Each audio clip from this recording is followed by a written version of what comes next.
I have a couple library books due in a few days, and if I forget to turn them in, they're going to be overdue, and I am going to have another library fine. But there is an alternative to being overdue, and that is renewal. I can renew my library books, which will reset the borrowing period on them over as if from day one. Renewing my library books gives me a new lease, literally, on my life with those books. I'm a fan of renewal. My name is Rocky Suppinger, and I'm one of the pastors here at Fourth Presbyterian Church in Chicago. This is Rhythm and Word, our weekly video offering of scripture, reflection, and music. I'm glad that you found your way here. I hope that this time will renew your spirit for the living of your faith in the days ahead. For the videos during this month of June, I want to talk about renewal, our need for it in our spiritual lives, and what the scripture's images for renewal say to us. I started with the simple illustration of a library book. That's not in the Bible, because it seems easy to relate to, and because it's so concrete. When your library book is renewed, you really do get a kind of do-over on your borrowing. Whatever stress you felt about finishing the book before the due date, or even remembering the due date, is managed, is dealt with by renewal. Renewal is important to things much bigger than library books, though, right? I've known school teachers who have sweated out the end of the school year waiting to find out if their contracts will be renewed. Everything else in their life, from their summer plans to their budgets, hinge on a notice of renewal, and often there is nothing they can do about the outcome.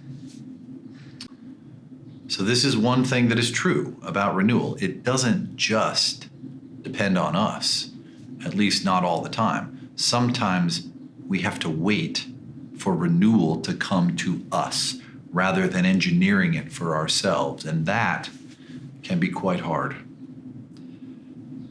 The first biblical image for renewal that we will see in this series of videos suggests that real renewal comes to us as a gift.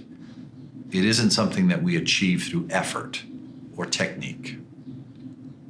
The 103rd Psalm praises God who satisfies you with good things as long as you live, so that your youth is renewed like the eagles. So that your youth is renewed like the eagles. Youth, for the psalm, means not just that earlier period of our lives when we had more hair and fewer wrinkles. It's a stand-in for a life of strength and vitality and vigor and hope that's not constrained to our teenage or young adult years, for sure. The image of youth renewed like the eagles calls to mind the molting of feathers, which are then replaced by new ones. I'm not a bird expert, but it seems to me that for an eagle, renewal happens to it naturally in the course of its doing all the other things it was created to do, namely flying and hunting and eating and making more eagles. Renewal comes to the eagle. The eagle does not set out to achieve renewal. The great British essayist and novelist G.K. Chesterton quipped that vigorous organisms talk not about their processes, but their aims. The image of youth renewed like the eagles argues, I think, for Chesterton's point of view that hope and vitality are renewed as a byproduct of pursuing meaningful aims in life, and not as ends in themselves.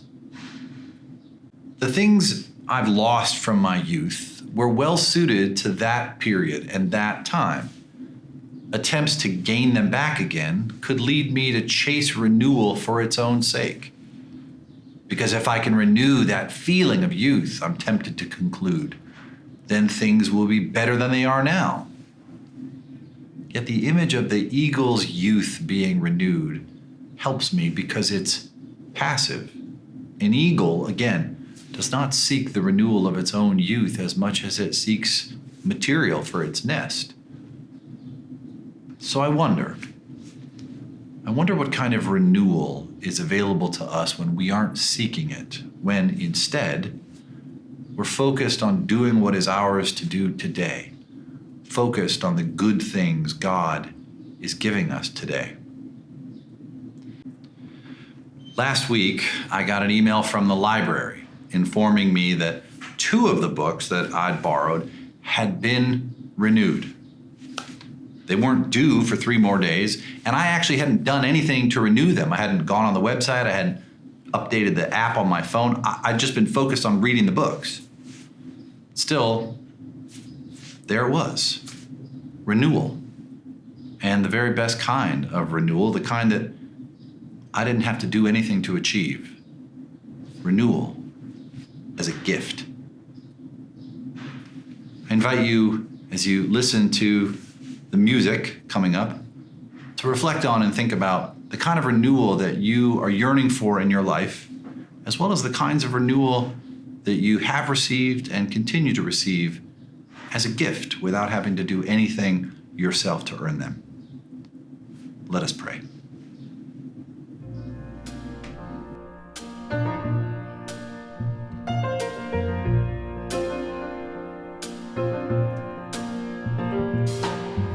Oh, bless the Lord, the God of our salvation, rock of strength and a refuge sure.